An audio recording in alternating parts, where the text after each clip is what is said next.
on Thursday, because today's Tuesday, we were talking about kind of the history of England up from around the year 1500 and major human developments in culture and society and migration with the discovery of the New World and stuff like that.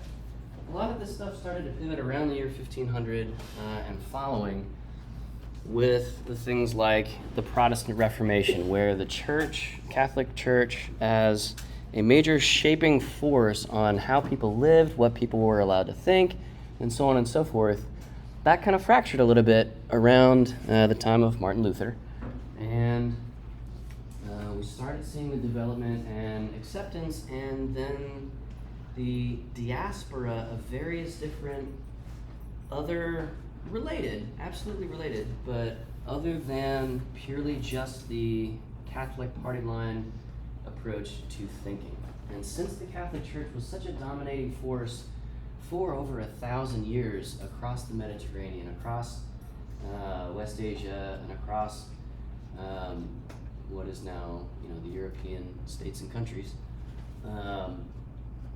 this sort of opened up the ability for people to think about things like leisure, recreation, and eventually forest and outdoor recreation differently than in the past. So what we're going to start seeing as we move past kind of the year 1500-ish or the 16th century is this sense of, okay, now it's not just a few relatively uncomplicated through lines like the Catholic Church by itself, mostly steering the cultural lives, the cultural understanding, the cultural ways in which people can be across Western Europe. Now we're going to start to get into some additional things. But in the 16th century, 1500s, we have this Protestant Reformation, John Calvin in Geneva in Switzerland, Martin Luther, other reformers, trying to dial back some of what they saw as some of the excesses of the Catholic Church. So leisure time for a lot of those folks up until the point of these reformations meant, kind of work hard and play hard and, go to confession on Sundays and stuff like that. Also, 150 years later, the Peace of Westphalia stopped a bunch of very long, very persistent wars that were sort of sloshing and ricocheting all across Europe, and sort of ushered in a bit of a time of peace. And so when everybody is not having to march off to war every spring, which had been kind of the tradition since ancient times, right? So back in some early parts of the Old Testament, right, 2,000, 3,000, 4,000 years ago, we have record of the ancient Hebrew kingdoms and stuff like that, and all of their neighbors and stuff. Each spring, as the seeds get planted and then the ground firms up because the spring rains and winter monsoons have finished up, everybody gets strapped, marches off to war, fights for the summer, comes back, does the harvest, and does that whole thing. That sort of cyclical warfare thing is still kind of a thing throughout Europe. It's in pockets, it's not continuously all over the place. But the Peace of Westphalia helped kind of some of these nation states turn that corner. We're not going to get into any of the political details of Western Europe. It doesn't matter for this class. But what does matter is you have a bunch of war-fighting age young men, or middle-aged men in their time, in their 20s and 30s, that was middle age. Now they're not having to march off to war more likely than not. And so they're home. And so they might have some additional capacity for recreation and so forth.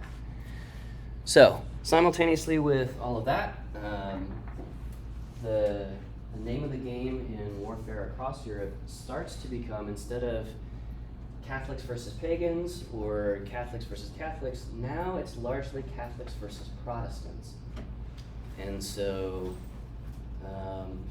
this is going to be a pretty strong impetus for anybody who happens to be on the losing side of any of these things, like the Wars of the Roses, for example, in England, that the loser now has the option of kind of moving off to what these naval imperial states are colonizing all over the world, and still being a part of that oppressive system's, thoughts on, what religion is okay, what religion is not okay, what thoughts on leisure are okay and not. But if you're halfway around the world, away from the crown and so forth, you got a little bit more breathing room, right? It's months of sailing time to get to some of these places. And so if you want to just be kind of left alone, well, maybe it's time to embrace what to them probably felt like a pretty hard Scrabble existence, but one that was a little bit more free, right? And so we see that kind of language, that narrative, that arc starting to aim Western European colonists and settlers to what to them was the New World. All right, so in 1492, Columbus sailed the ocean blue and failed to discover India. But he did at least get some thoughts together and demonstrate that it was possible for folks to sail west and not fall off the edge of the map. And so we have folks, in particular for our narrative, the Puritans, who were a radical, but in a reactionary radical kind of way. So we would call Puritans these days hyper-conservatives. And reactionary is one term that describes that on the radical reactionary spectrum. So the Puritans find that they are pretty uncomfortable in England because their message is not a particularly popular one. And so they head to Holland. And we kind of finished off class talking about this on Thursday. And they didn't find a whole lot of warm welcome for very long on the mainland of Europe. And so they said, fine, we'll pull up stakes again and we'll head over to what is now New England, right? So they make it on the Mayflower across to Plymouth Rock, which is not much of a rock as a tourist destination if you've ever been out to the East Coast, but it is an important marker anyway. And so we now flip our understanding of what's going on from the 16 and eventually the 1700s across Western Europe. Now our spotlight focuses on the early Americas and so forth. All right, so in 1620, right, we have that Plymouth Mayflower voyage and so forth, and John Winthrop setting up the Massachusetts Bay Colony only 10 years later, right? That is extremely fast. And that is extremely fast. And we have, as people sort of jump off the European continent and land in the Americas, they're finding that their expectation or what they were told about this doesn't always exactly match the reality on the ground.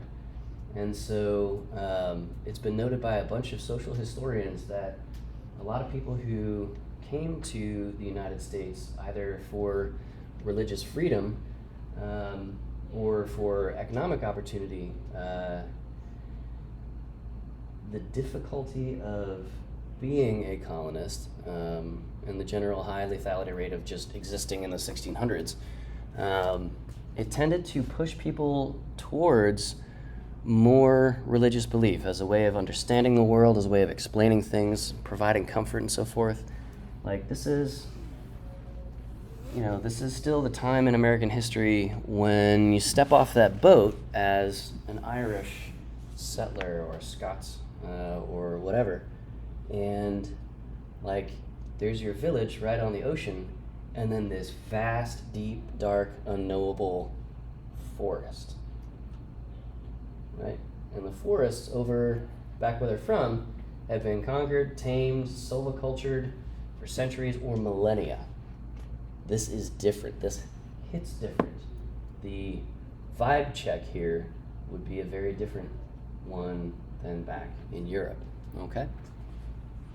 And so with the unknown, there's a lot of fear with that, right? So the interactions for the next 3 or 4 centuries with Native Americans who are slowly or violently getting pushed off of their ancestral lands to make way for these villagers and so forth, these settlers, is pretty fraught. I mean, imagine going on a study abroad trip to a place that you'd heard some stories about, and you get there and there's like this little village where you have class and so forth, and out beyond the village boundary, like sometimes people go out there and they just don't come back, and we don't know why, right? That's very much the sensation of a lot of the early settlers very early on. And so from that, we get in our American early literature tradition tall tales, ghost stories, things like the legend of Sleepy Hollow, which, if we unpack this for a sec, has everything to do with what it's like to be an early continental settler on the east coast of the United States, in particular in the northern New England states. Now, from a land use history perspective, these are not unpopulated areas, right? And the forest is largely old growth. Can anybody tell me what forest management practices in the 16 and 1700s by Native Americans were in the eastern half of the United States? Or what the state of the forest was? What the extent of the forest was? They would do burns, wouldn't they? Native Americans used wildland fire to keep the understory widely open and park-like. But they're not doing large-scale timber extraction and felling and so forth, so we have mature, old-growth forests stretching from Cap Cass Bay up in Canada, north and east of Maine, all the way to Texas unbroken. Thousands of miles. If you were walking from one end to the other, you could take a couple of years to walk that on foot. Walking 5 or 6 days a week, 15 to 20 miles per day. A couple of years to get from one end of the eastern American forest to the west end. And a couple of million Native Americans making their home and experiencing their cultures there and so forth. And so think back to the story of Sleepy Hollow. And this is perfect for Halloween week. I apologize, we're not having this lecture on Thursday, Halloween. But we're pretty close. So I'm going to count this a W, as the youth say. So, can anybody recap for me the story of Sleepy Hollow? This has everything to do with how we, at this point, thought about our forest resources, or Native Americans' forest resources, and how we thought about our relationship as Western European settlers to this landscape. Anybody remember the story of Sleepy Hollow? It's not just a weird Tim Burton Johnny Depp vehicle. There's the one guy who was like scared of everything. Ichabod Crane. Ichabod Crane. All right. Ichabod Crane has to get from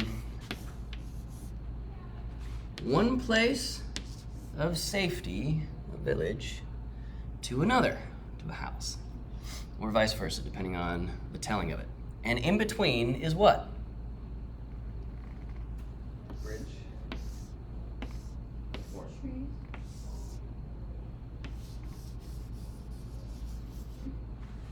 Right? So you and I, think about this, you and I are trained to go into the forest and not only be safe and effective in hiking there or managing wildlife there or whatever, you know, we are socialized, we're trained as foresters to be comfortable in that space. But Ichabod Crane is in the ride of his life. He's got to go through the deep, dark forest. And of course, when he hits that road, it's always a dark and stormy night, right? Like that's kind of the big trope we're leaning hard into here. How does it go for Ichabod Crane? Is this like a, a Ben Affleck and Jennifer rom-com kind of feel, or how does this go for Ichabod Crane? Badly.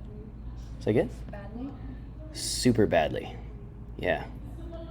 Like, as bad as it could get. Who does Ichabod Crane encounter in the forest? The Headless Horseman, which sounds like a biological impossibility, and that's what makes it so cool. Right? The Headless Horseman. The Headless Horseman personifies this uncertainty about what's in that deep, dark forest, about why we don't go out at night, right? If one function of religion and creation stories and so forth, that way of knowing, is to explain why the world the way it is, or why the world is the way that it is, you can think of ghost stories as the same thing, but just through a dark veil, not a hopeful, shiny one. Okay? So, this story is in part useful for instructing children, for example, on, hey, don't go into the woods outside the village at night. And here's why, but we don't know all of the reasons actually why, so this story is going to be a pretty good proxy for that. It's a teaching tool, it's a cautionary tale, so that we can survey, that we can learn from the unfortunate tale of Ichabod Crane and not suffer that same fail. Okay? And so very early on, there's this sense of, man, we've got to beat back the wilds. We've got to carve out safety from danger, right? So we are, in a lot of ways, we're taking the human experience, we're regressing it right back to, at least from the perspective of these settlers, we're bringing what it means to be alive way back thousands of years, 8,000 years, back to the very earliest civilizations we first talked about, back in like ancient Mesopotamia and Ur and Babylon and so forth, where you've got these city-states, and everything out beyond that, it hasn't been conquered yet. It hasn't been tamed yet. It hasn't been made safe. So that's a pretty big movement. That's a pretty big slosh backwards from, there's not much forest to fear in England, right? For hundreds of years before this, we've got Sherwood Forest, and the scariest thing in Sherwood Forest is a bunch of people shooting deer illegally, right? Like, that's not that scary. We don't think of Robin Hood as a horror story, but we definitely think of this, and a lot of other tales like it in that way.